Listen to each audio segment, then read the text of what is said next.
जगह कहा जाता है कि निद्रा को अगर दूर भगाना है ना तो सत्संग का नाम जप लेना चाहिए। हुंकारिया भरने का अर्थ है ओंकार का उच्चारण करना। जब तक आपके मन में भगवान ओंकार का जाप निरंतर चलता रहेगा आपको निद्रा छोड़ ही नहीं सकती। और जैसे ही ओंकार शब्द बंद होगा वैसे ही तुम्हारे पलकों में आकर के निद्रा भगवती बैठ जाएगी।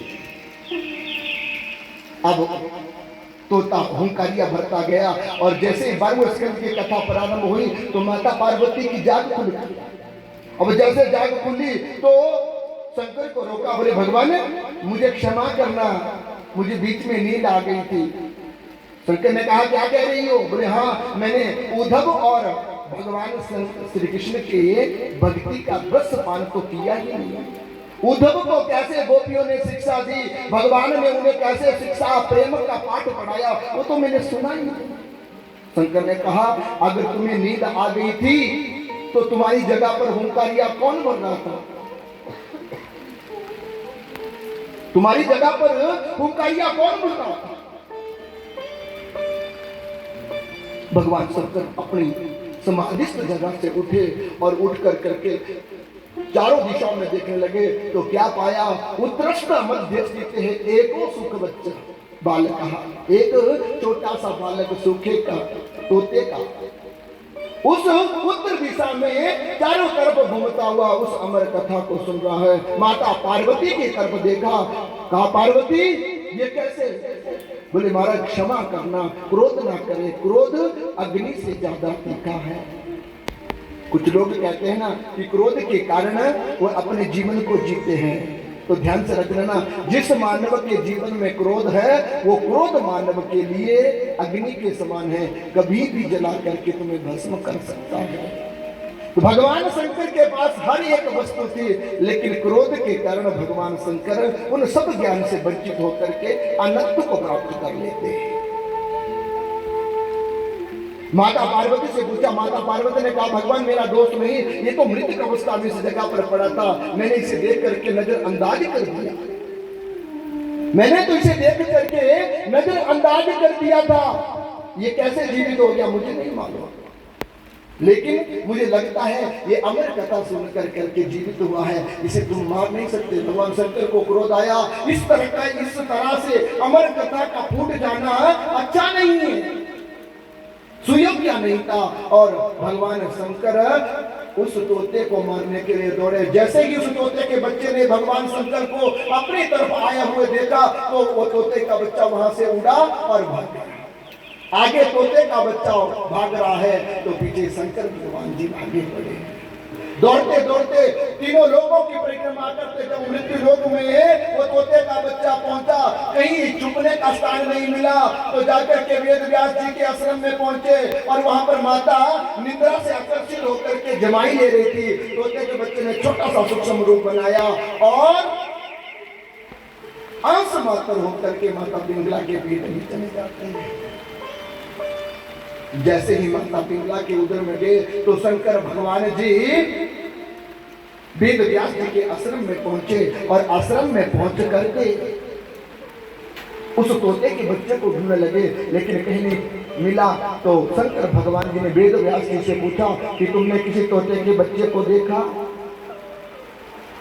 वेद व्यास ने कहा स्वामी मैंने किसी तोते के बच्चे को नहीं देखा।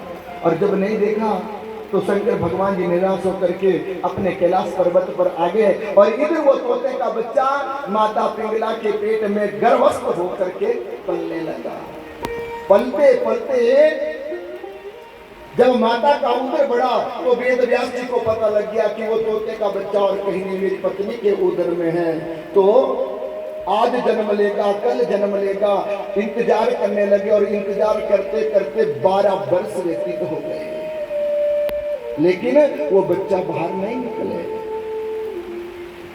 जब वो बच्चा बाहर नहीं निकला तो 12वें वर्ष के 10वें मास में वेद व्यास जी ने जाकर के उस तोते के बच्चे से आत्मज्ञान से वार्तालाप करके पूछा, बोले पुत्र तुम बाहर क्यों नहीं आते?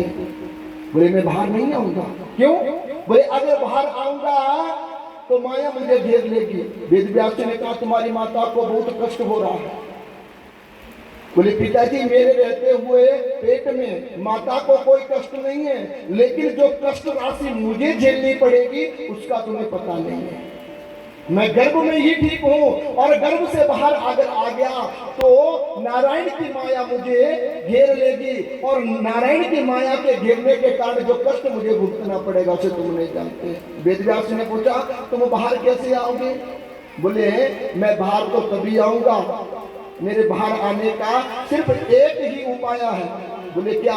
बोले अगर तुम नारायण भगवान से ये प्रार्थना कर दो। क्या? बोले उनकी माया मुझे न छुए तो ही बाहर आऊंगा। जब ऐसा कहा तो वेदव्यास ने नारायण भगवान की स्तुति करी, और स्तुति करने के बाद नारायण भगवान से वरदान प्राप्त किया कि सुखदेव को, उस तोते के बच्चे को जो पिंगला के गर्भ से जन्म ले रहा है, नारायण की माया उसे नहीं छुएगी। और जैसे ये वरदान प्राप्त किया तो 12वें वर्ष में वेदव्यास जी के पुत्र जन्म लेकर के बाहर निकले। जैसे जन्म लेकर के बाहर निकले तो वेदव्यास जी ने उस बालक का नाम रख दिया सुखदेव। बोले सुखदेव भगवान की। जैसे सुखदेव भगवान उसका नाम रखा तो अपने माता पिता के चरणों में नमन किया।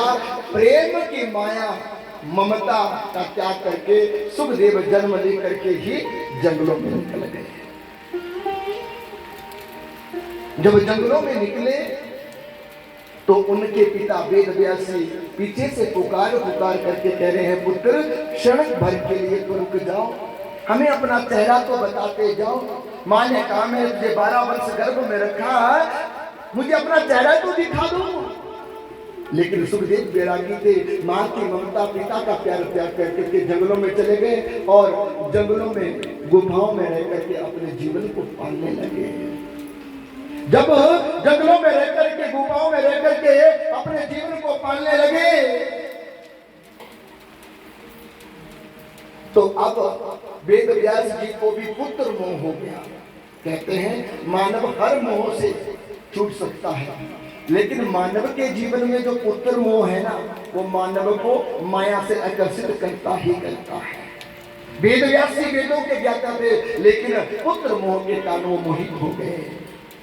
अब अपने पुत्र को मुख देखने के लिए और अपने पुत्र के चेहरे को देखने के लिए अपने शिष्या को उस दिशा की तरफ भेज देते जिस दिशा की तरफ वो उनका बेटा गया था। अब वो शिष्या उस जगह पर जाकर के भागवत के अनेक पुण्यमय श्लोकों का उच्चारण करते करते जोर जोर से चिल्लाते कहते हैं, जिस जगह पर भागवत के मूल मंत्रों का जाप किया जाता है 100 किलोमीटर तक वो धरती पवित्र हो जाती है।